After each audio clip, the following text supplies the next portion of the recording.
Yes. Yeah. And then I'll ask you to remain standing for a moment of silence in honor of our city employee, Public Works Director, Dave Pinkley. I pledge allegiance to the flag of the United States of America and to the republic for which it stands, one nation, under God, indivisible, with liberty and justice for all.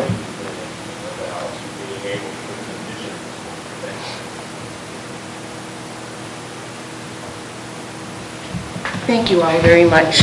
Big guy. Anybody who dies on Friday the 13th might come back and haunt you. If you're not good to their Yes. family, right? Can we have a roll call, please, Megan? Kathleen Waltz. Here. Gina Kreitler. Here. Jan Braun. Here. Oh, sure. Sarah Menard. Here. Mary Beth Ferguson. Donna Rosh. Kelly Follert. Here. And Laura Oliver. Here. We have a quorum. Thank you. Next item of business will be approval of the agenda as presented. So moved. Thank you. Is there a second? Second. Thank you. All in favor? Aye. Anyone opposed? The agenda is approved. Next, we'll have the approval of the minutes of the previous meeting. Take a moment and read them through if we haven't had a chance.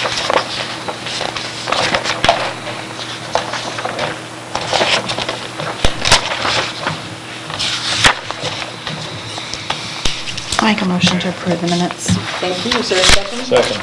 We have a motion and a second. All in favor of approval of the previous minutes?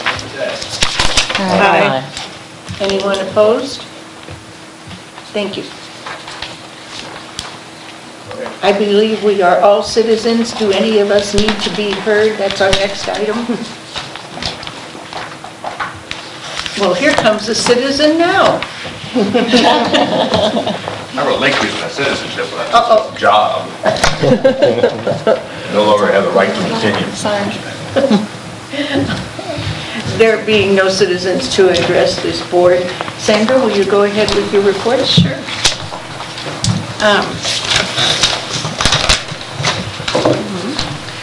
You know what, just go ahead and send one on down to... Oh, can you pass one?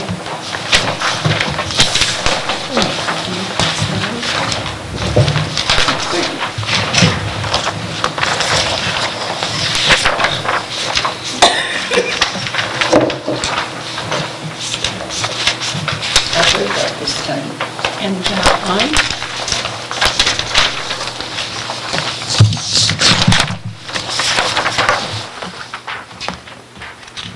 Thank you.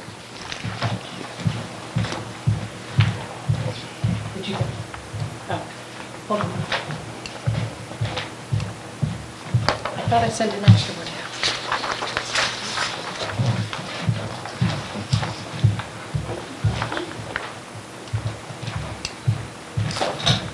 So, on the pretty colorful chart, you have our calendar year comparisons of the visitors through the Welcome Center. And at our last meeting, which was in November because we didn't meet in December, we sort of threw a projection out there for what we thought, and we were hoping that we would pass last year's number, which was our previous best, and that being 21,165. And we did. We had 22,095, which put us for the year total about 4% up on the year to date. And one of the things that I wanted to report on is over kind of to the right of that. So a couple of things. I'll talk about some visitor tracking comparisons between the numbers that we track here and the numbers that are available through the state. And so in tourism, when I go to the statewide meetings, there's, they talk about a rule of thumb that you can figure, if you have this many people through your Welcome Center, obviously there's more people in the destination as a whole.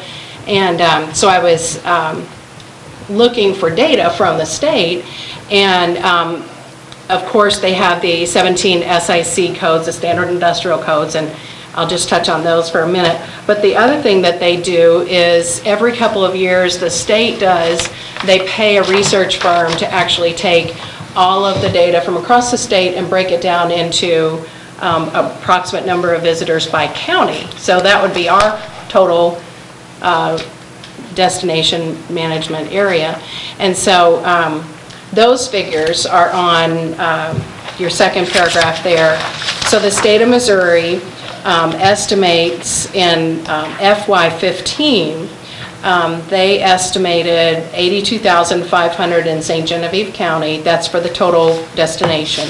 So this figure relates to, for us in FY15, 20,946. And this is a pretty good illustration of that rule of thumb of about 4, a factor of 4. It's the first time I've actually seen it played out in the data, though, so I thought you might enjoy seeing that.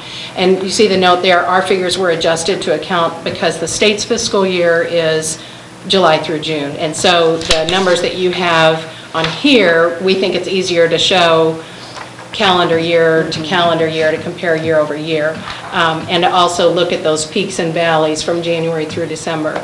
And you can see that each year, if you're looking at this sheet, you can see that each year the peaks and valleys are usually the same months. May is always a pretty strong month.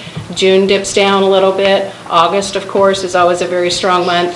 And people in retail will understand this, but it's always strange because right after the kids go back to school, we always have a dip, and that kind of shows up the later part of August, but certainly September. So September's numbers are never as high, and now, especially since we have the beautiful wine country, we have also another peak in October.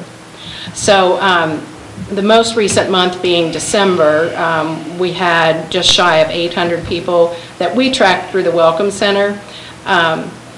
You can see that that was a little lower than last year's December, but the month before that, the November, was the best November in 5 years. So we were pretty excited to see that. The community continues to do a pretty strong Shop Small Saturday promotion, which usually goes over pretty well. And I think that's a strong factor there. And of course, we had the Cookie Crumb Trail, which is another nice event. But you're comparing year over year there because that wasn't the first year for it. So down in the lower right corner, you can see the 17 standard industrial codes that the state tracks. So just to show that we're not alone, our numbers are gradually increasing, as are the states. So if you look at 2013 fiscal year, 14, 15, and 16 for the state, you can see a gradual increase across there. Their FY15 being 15 million, call it 15.7, and then their FY16 being 17.4. This is, What is that? where does that data come from? Well, those are dollars spent where? These are in all, this is in St. Genevieve County on the 17 SIC codes that the state designates as relevant to tourism. Now, you may say, but if, Martin and Jack go out to lunch, that's not technically a tourism visit, but it's in the SIC code, so it gets counted in that SIC code. And, Martin and Jack might go out to lunch every year. So the locals participating in those SIC codes are probably going to be about the same. They're going to be steady. So the fluctuation in that is generally thought to be more often attributed to the visitors. They just have to capture everything in one SIC code. So I just wanted to take a look at that, well, for several reasons. It's always interesting to see the data. It's interesting to see if, if we're on track with what the state is saying as well, and we are. So they're saying that our numbers are up, both in expenditures and in total number of visitors. So Probably next August will be completely off the chart. well, yes, probably. Yeah. We certainly hope so. Kathy's referring to the eclipse, of course, and we talked about that in this group before. Jack, did you get a set of papers, because there's an extra Gave set? mine. Oh, you want to hand those down? Want Laura? these? I'll get them again Okay. Thursday night. Yeah, you will. It'll look a lot like that. Okay, so, while we're looking at that, one of the other things that I wanted to distribute to you are the comprehensive list of all the events in the St. Genevieve community in 2017. Now, these include events that the Chamber of Commerce sponsors, events that Downtown Renewal sponsors, the Foundation for Restoration, Lions Club, Jerdafet, obviously, all of our local event sponsors. We go out beginning in October and reach out to those people and those event organizers and ask them, are these the dates that your events will be next year? And this year, for the first time, we have the Traditional Artisans Showcase and Sale, which is hosted by ASL Pewter. They've done this will be the third year in 2017? Well, this would be, I think, our 12th Oh, I total mean, year. here in St. But here in Genevieve. St. Genevieve, Yeah. 3 years. Yes. So this is an event that draws people from a tourism standpoint, and specifically those interested in heirloom quality pieces and probably historic preservation also. And historic buildings. Historic buildings, yes. So, and then we have the recurring events down at the bottom, Fourth Friday Art Walks, the Saturday Morning Farmers Market, the Muni Band concerts on Thursday nights in the summer, and the Friday night summer concert series sponsored by the Chamber in the summer. So these events, this is the time of year when we begin populating these events on various free websites. So Rue de Vin does quite a few of their own, but anytime we're putting events on a website, we always make sure that if it hasn't already been put out there, we put it out there. So we just finished the events update on the Visit St. Gen website for 2017, and also on the one that's called Visit SEMO, which is Visit Southeast Missouri.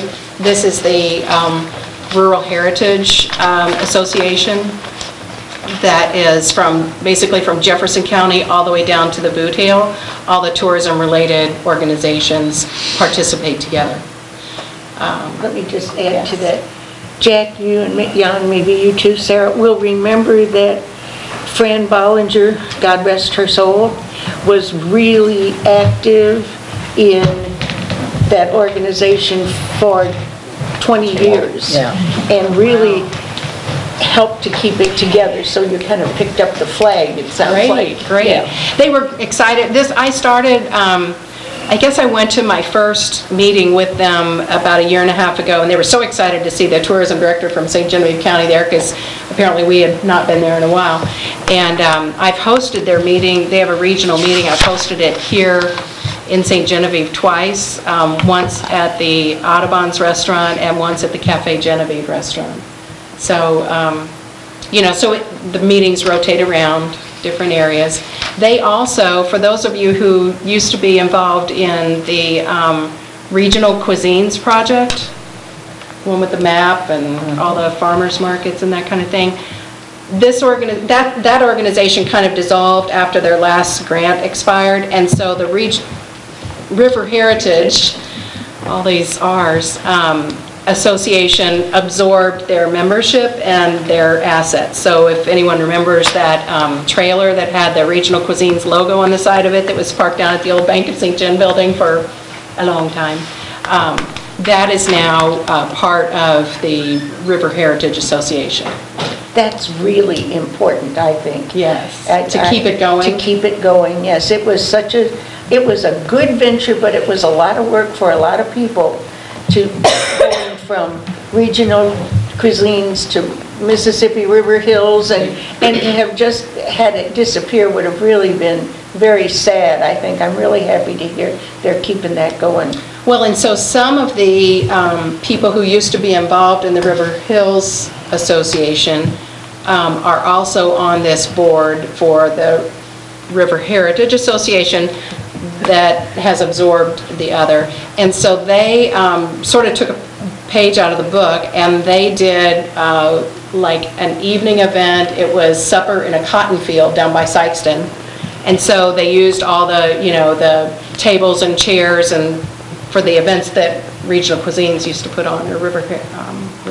Would it be a big problem for you to send us all an email that includes the names of the people who are now on the River Hills Board of Directors? Sure. Yes, I can do that. So we're also trying to recruit members from St. Genevieve County. So far, the Bolduc House is a member, Felix Valley State Historic Site is a member, Hawn State Park is a member. St. Genevieve Downtown Renewal had said that they will join for 2017, and the St. Genevieve Art Guild wants to join for 2017. I've also approached some of the larger wineries to see if they might like to. Dina, maybe you would like to see if the Chamber of Commerce might want to? We used to belong to it. Oh, really? Okay. So, there you go. And I'm going to continue to invite them to come back to our community to have their meetings, because it's not as far for me to drive. There you go. And I'll talk about this a little bit later when we talk about upcoming events. Remind me to, I'll be February. So, those were some of the data points that I wanted to review. I know at the last meeting we went over a lot of data, but I wanted to capture the end of the year and comparing it to the previous calendar years, and we did end up 4% up. And I can say that I'm 100% confident in our numbers. We're very careful about not counting people twice. As Megan knows, we went back at one point and took out all the times Bob would come by and drop off brochures or whatever, so. Yeah. So I'm very confident in our numbers, and I'm glad to see that they mirror the state's Yes. numbers. Very good. Should I just run right on into? Yeah. Okay. I'm just sitting here marveling at the amount of work that you have to do it all comes out on one page, but I know it's a lot of input and a lot of work. It is, and I have good help, so that helps.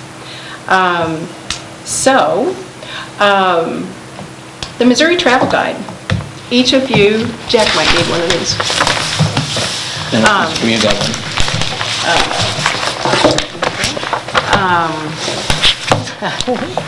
one. We could do this. Yeah. Little air hockey. Exactly.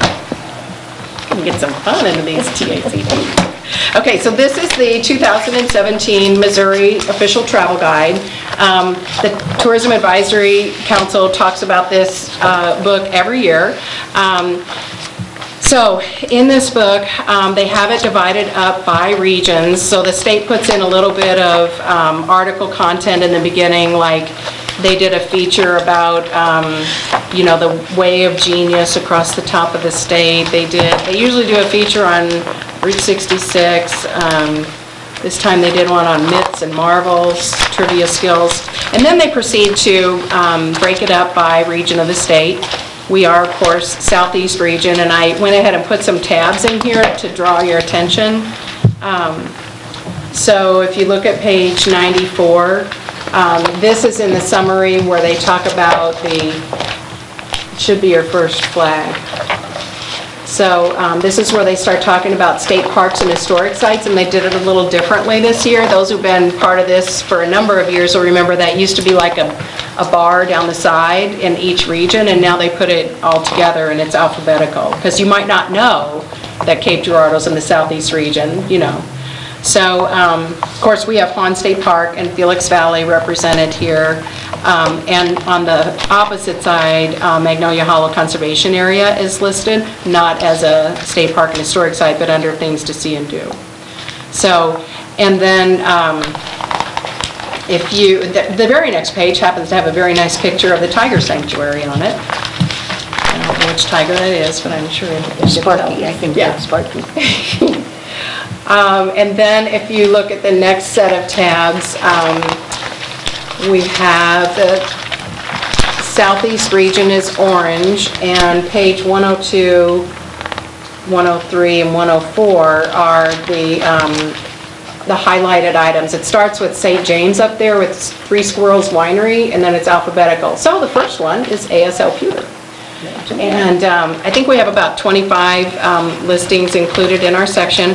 I also highlighted on the page to the right, right down here, is our ad. We're able to participate as, and look how much cuter our ad looks than Discover Dexter. I'm not, I'm just saying, I don't know what that is, but ours is cuter and easier to read. Yes, it is. So, and then you see the highlighted section right in the middle there, French Colonial St. Genevieve. So this is put out by Missouri Division of Tourism, and they charge us to be in here. So they charge us if we want to highlight a listing like that. They charge us if we want to do a little ad like this. But to me, it's very reasonable for, for the benefit that we get from it. This is given out at every welcome center across the state. And then, of course, businesses locally all have the opportunity to have their business included. If you turn to page 106, what a day not to bring my glasses. Page 106, I have other ones. No, it's okay. If I hold it far enough away, I'm all right. There are the bed and breakfasts. So that's your personal copy to keep. Thank you. You are welcome. And then, let me see if Southeast.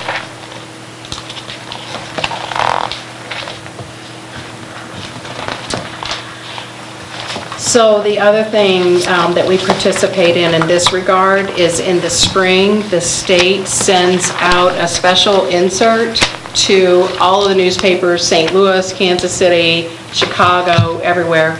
It's a special insert encouraging people to consider coming to Missouri to do their travels, and we have an opportunity to advertise in that, and we generally do. So we just started doing this the previous fiscal year, and we've gotten a lot of good leads from that, and so I'm thinking I might even send this out as an opportunity for businesses, that they might like to be included in that spring travel piece. What's really nice about this is we are not limited to any number of listings Right. in any category. You send in your name, you're going to be in that. We have all of our wineries, all the shops that wanted to participate. I think that's really terrific, all the B&Bs. Yeah, and it's up to the lodging. state, it's up to the state whether they include them, and they send out the reminders, to see if you want to be included.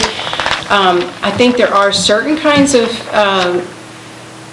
businesses that are not included, but it's a very cut and dried kind of a thing. It's up to them. But you're right, we have always kind of led the pack in terms of the number of things to see and do that are listed in here, and I think it shows well for us. Sam, Yes. if I may add, I think it's important, if I'm not mistaken, that submitting an entry for the printed version does not get you on the website automatically. You have to do that separately. That's true, it's a whole separate process. Right. Yes, it is. It's the same team that's doing it. And you have the same content, but you have to submit it differently. Yes. And those two, just for us, those two are a lot of work. And you would think that maybe if you're submitting it online, that it might automatically show up in the other one. Yeah, that's why I brought it up. Yeah, not so. Yeah. The second item there is the 2017 St. Louis Visitors Guide. And these just got shipped in. I haven't gotten a whole shipment, but basically St. Louis does a magazine very similar to this, the St. Louis Visitors Guide. And there's a special page in there that talks about day trips and excursions from St. Louis. And so we take out an ad in that section and have for several years now. And because in our ad, we even say only 1 hour south of St. Louis along the Mississippi River. So kind of plant that seed in people's minds. They might be in St. Louis for a trade show. They might be looking for a little side trip. Who knows what it might be. So we also participate in that, which is a little different than our other types of advertising. Upcoming events. So I would like to maybe hear about the Bacon and Wine Trail event, but I just wanted to point out that February 4th is the Chocolate Walk and the King's Ball. So you're going to be busy night and day. I know, Kathy, I know. And in the end of February, we'll be resuming the Fourth Friday Art Walk. So Downtown Renewal's already been talking about that. The artists have already been talking about that. One of the changes for this year, if anyone has participated as a patron of the arts in the last few years, you know that you could buy a ticket, and then you could get that ticket stamped at several places, and then you could put your name in to possibly win a $100 piece of art. The St. Genevieve Downtown Renewal Program has been the sponsor for that, and they weren't selling enough tickets to cover the $100 piece of art, so they decided people could still feature art, they're just not going to be selling tickets and paying for a piece to be given away. So art walks are staying the same in all other aspects, and personally I have been committed for the last 4 years to the art walk by staffing the Welcome Center from 6 to 9 p.m. on the Friday night and having a featured piece of art, and I'll continue to do that. So, unless I have no one that can work on a given night or something. But that hasn't happened so far. They're usually pretty good about it. And the artists are usually pretty excited to have a place to be the featured piece of art. So the Art Guild's been very good about providing artwork to put on our counter so people have something to admire. The other thing I wanted to talk about was, we talked about River Heritage Association. So they go and they set up displays to promote tourism in Southeast Missouri at various events. Last year I went to their booth at the Charleston Azalea Festival, and I promoted St. Genevieve and handed out Southeast Missouri programs too. And so this year I've invited them to come with me to an event that we've started going to up in St. Charles. It's a wine and chocolate event on a Friday night. Excellent crowd for our demographic, much more so than the previous Working Women's Survival Show had gotten to be, which was just like a free-for-all, run down the middle of the aisle, don't talk to any of these vendors, just grab as much free stuff as you can get as you're going by. And that, was sort of disillusioning. So I found this event in St. Charles. It's sponsored by a radio station in St. Louis, KEZK. And the cost is very reasonable, and we had tons of people interested in St. Genevieve at that event. So the River Heritage Association people are going to come and co-staff that booth with me. Good. So that's kind of nice. So I'll be handing out St. Genevieve information like I always do, and they'll be there to answer questions about... And will you wear your costume? Well, maybe. So Kathy always encourages me to dress in French colonial costume when I go to these things, and I do and I will, but I also feel it's important to be professional, and so I feel funny when I'm in a costume being professional. But last year I solved this problem by taking a mannequin with me, and she was dressed in French colonial costume and I was dressed in business dress.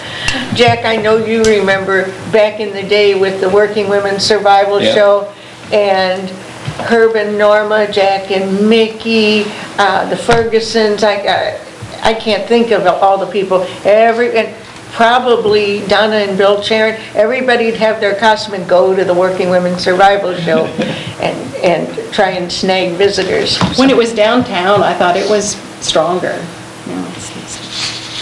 So I wanted to throw that out there. Would you like to comment about the Bacon and Wine event? Well, I think it went well. We had a beautiful day. It was the first time for this event. These are all new events, so the wine trail hasn't gotten together. I haven't talked to the other wineries yet. I'm assuming they had the same experience, but it was a great day for us. And it was the first one that was a Saturday only. Saturday only, and no one showed up on Sunday. Being angry with their Yeah, I know, I left behind some extra food. I'm like, just give them whatever they want if they show up. But, and I didn't hear of any other problems either, so we sent emails and stuff to all the attendees, so that worked out. So it was a good event. Well, unfortunately, I missed it. I was under the weather, but what did you have? Bacon sandwiches and Cabernet or what? To be honest, I can't remember what the other wineries had. We had apple bacon jam and a puff pastry, Ooh. and it was really good. But I'm sick of it now, as with every Root to Bin event. I love the food, and then by the end of the day, I'm like, I never want to eat that again. Yeah. Because I eat it all day long. Yeah, it was good. Next one's February 18th, Splendid Citrus. Yeah, we had people in the shop that really enjoyed their time with it. Oh, good, good. I'm A glad lot to of hear them. that. We had 15, 20 people. I'm glad to hear Good that. feedback. Yeah, they were very happy to participate. It's a And that great was deal. technically the first event of the year on the grand scheme of Yeah. things, so. Starting in January. And you used to do the soup, It used to be Super Wine Weekend. Yeah. Mhm. Just shaking things up a bit. Yeah. It was interesting, it had gotten to the point we had a lot of repeat people. This was a lot of new people, a lot of first-timers, which is great. Yeah. are they doing the little passport thing?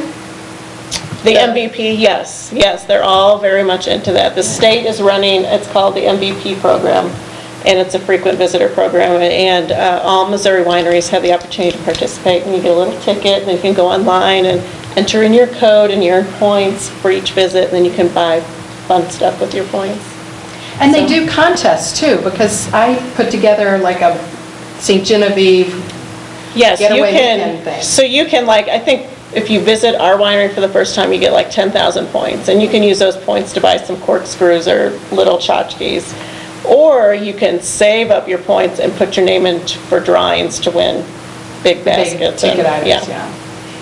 So, it's a cool program. Yeah. Seems pretty. It's totally free for customers, so they love it. You guys love free Good. stuff. Sounds good.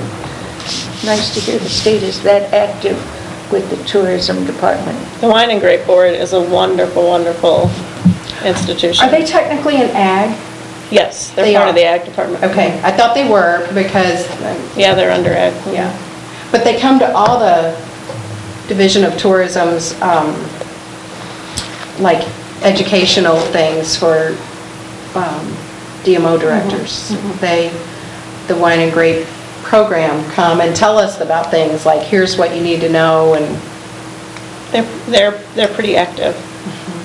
They've had a lot of turnover, so things are changing, but yeah. They'll be changing again.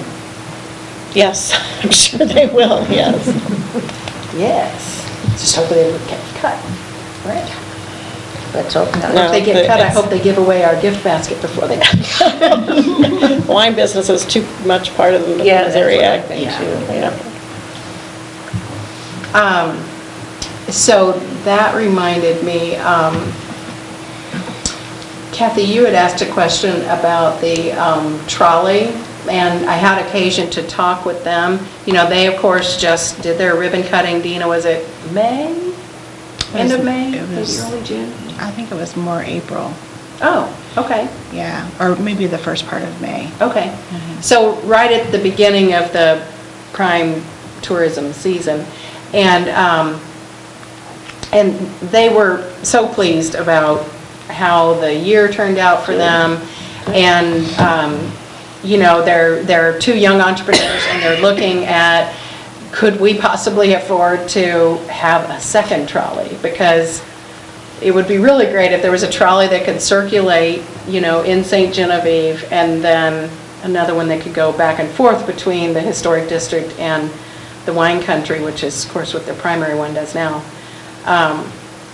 But in doing that, I also asked them to block off the 2 days for the eclipse period, so that we could, you know, talk about shuttling people around. And so, I mean, we're going to have lots of transportation issues, but that certainly, Yeah, I you're would gonna like need to. a bigger boat.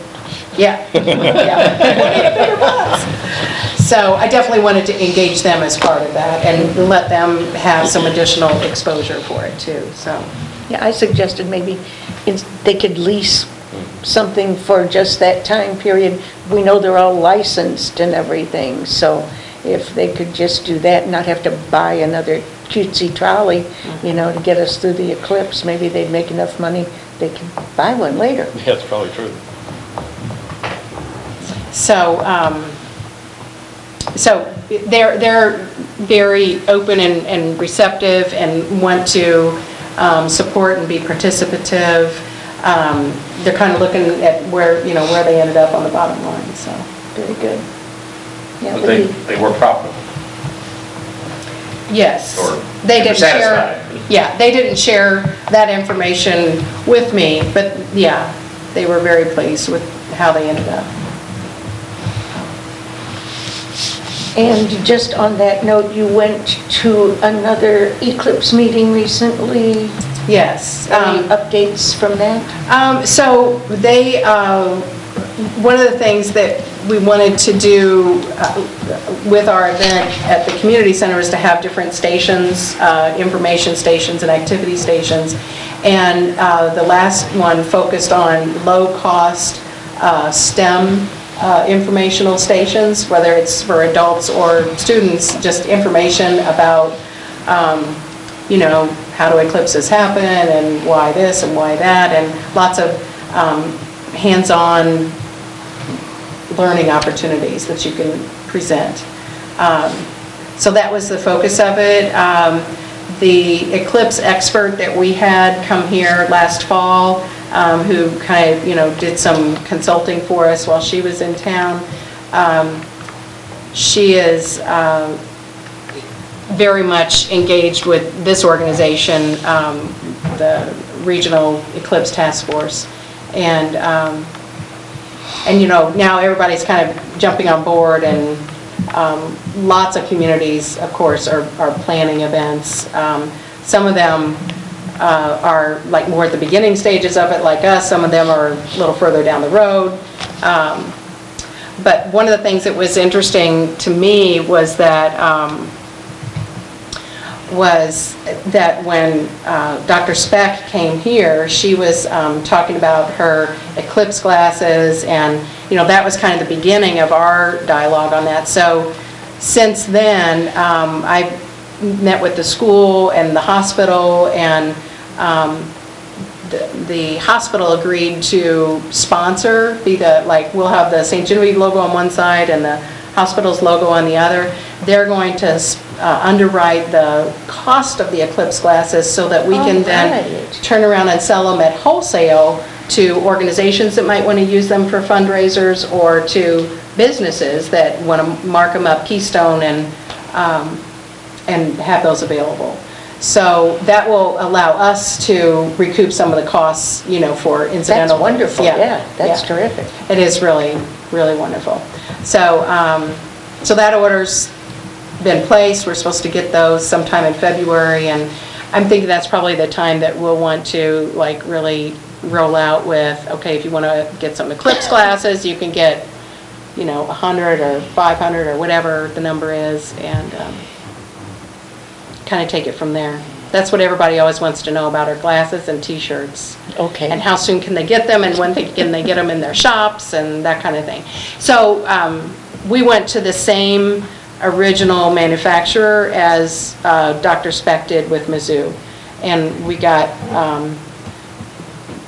excellent pricing on those by going direct to the manufacturer. No middleman in between. Good job. Yeah. And they look really cool, or they will.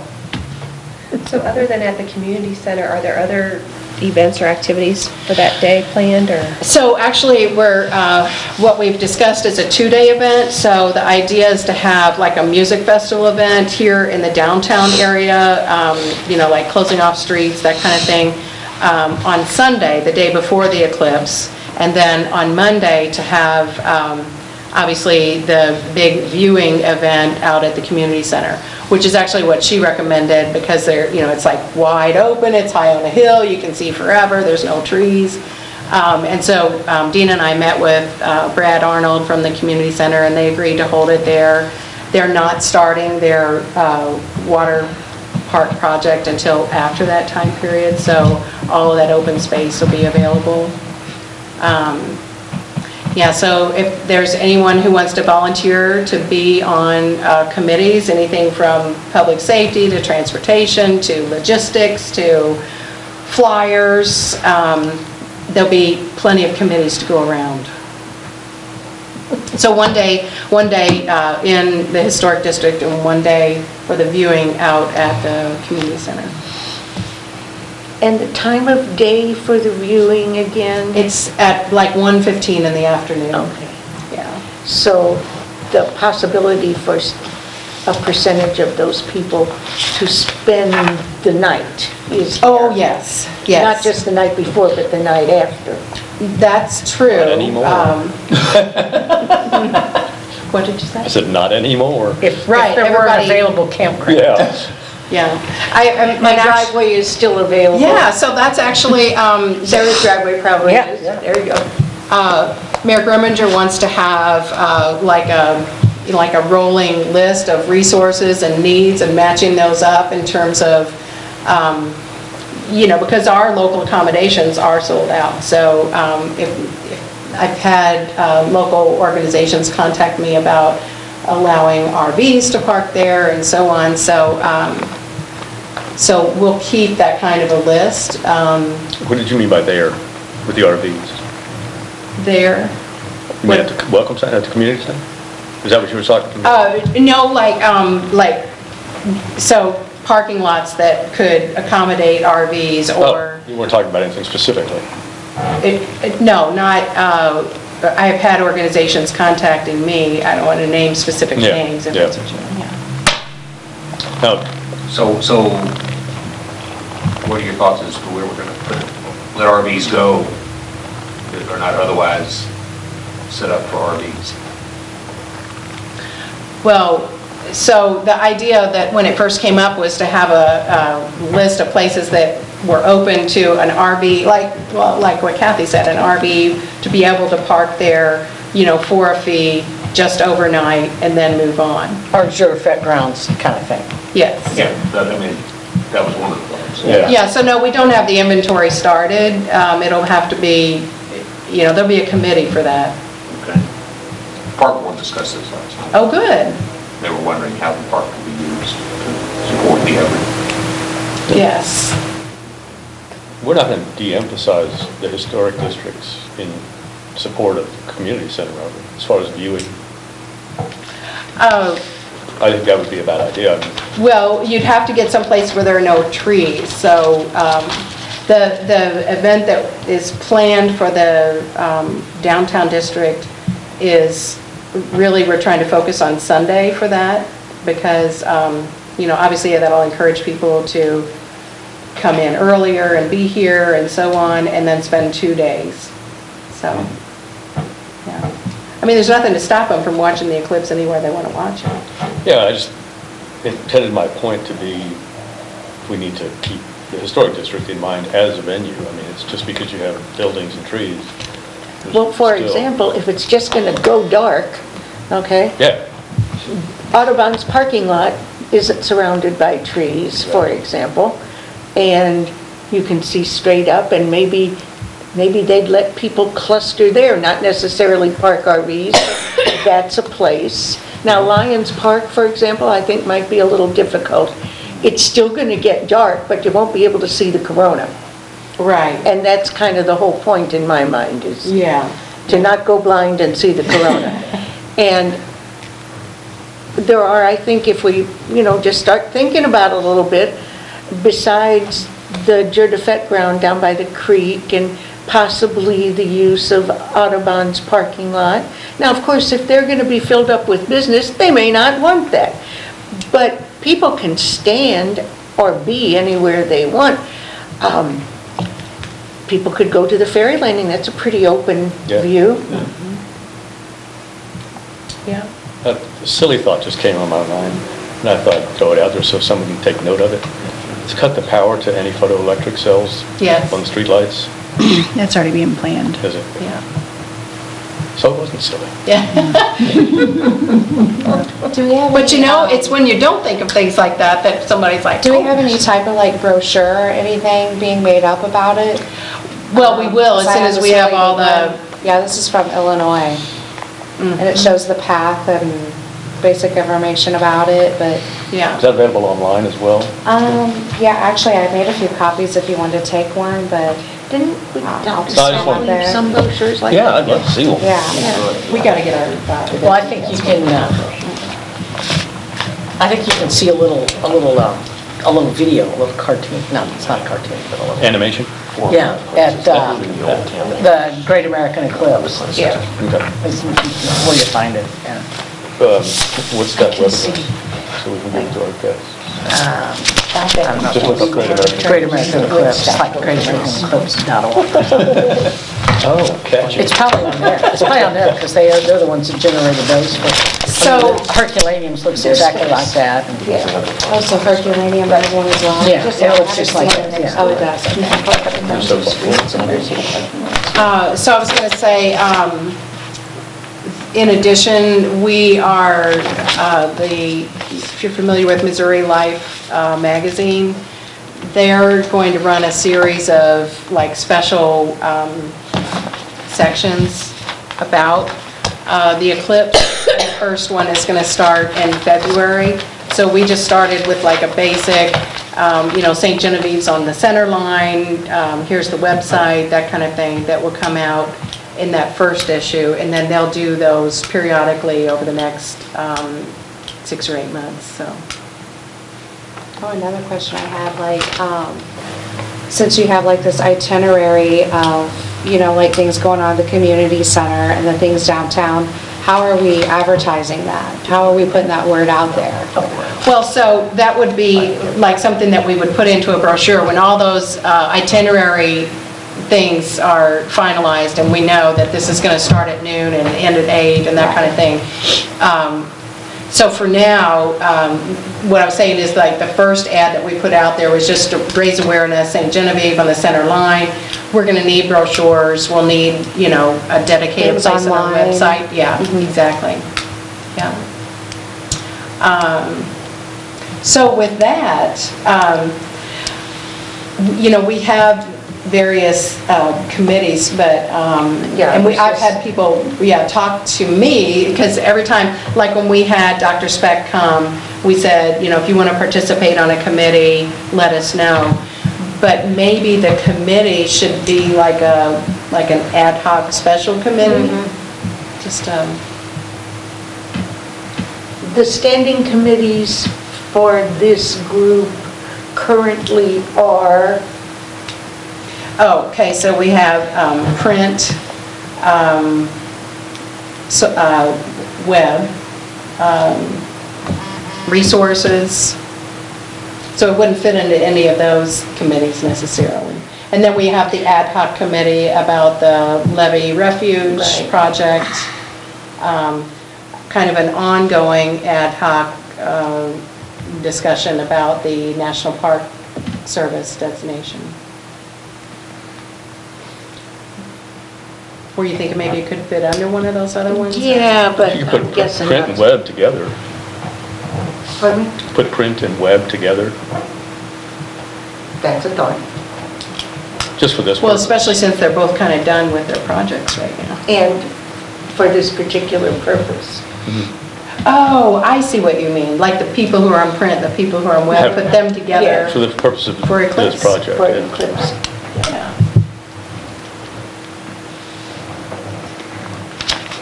And so is there anyone just jumping out of his or her chair right this moment who wants to volunteer to be on the generic ad hoc committee for Eclipse things in St. All Genevieve? things eclipse.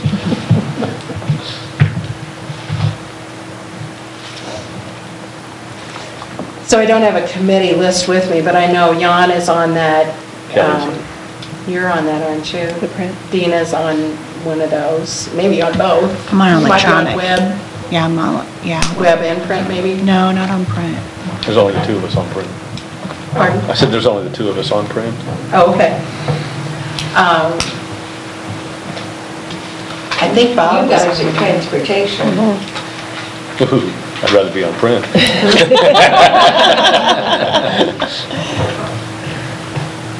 And Dina's pretty well been, working side by side on this since the first discussion, so. As well as Brad Arnold at the community center. So there's your committee. The mayor has been, doing a lot of the, bouncing off the ideas and that kind of thing. So Dina, Kelly, Jan. And I'm sure everybody else will lend a hand if you ask and there's something comes up, we'll all pitch in for sure.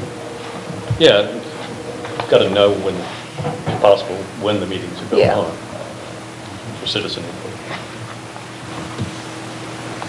So, and so Dina and I have been talking about the whole committee structure kind of thing and different types of committees.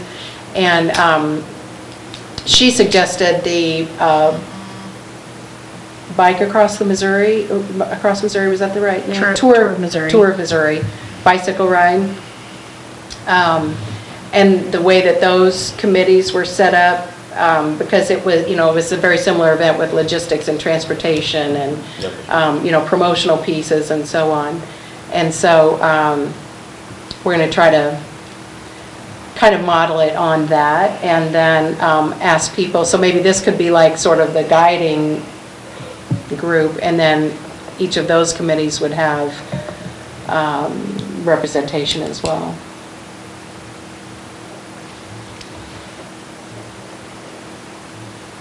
It's going to be exciting, that's for sure. They said it's going to be sort of like how dark it is on a full moon night. You can still see, and you can still see shadows, but it's sort of a grayish blue light. It's a lot of planning for a 2-minute event. Yes, it sure is. Yes. Well, we're planning to accommodate all the people who are going to come here for a 2-minute event. Yeah. All right, well, thank you for your report. That was wonderful. Yeah, always something new and And different. expansive. Lots of good stuff. And thank you for bringing these for us to look at. No problem. Okay. Since we've just dispensed with committees, I'll entertain a motion to adjourn. So moved. Second. And second, all in favor? Aye. Thank you all very much.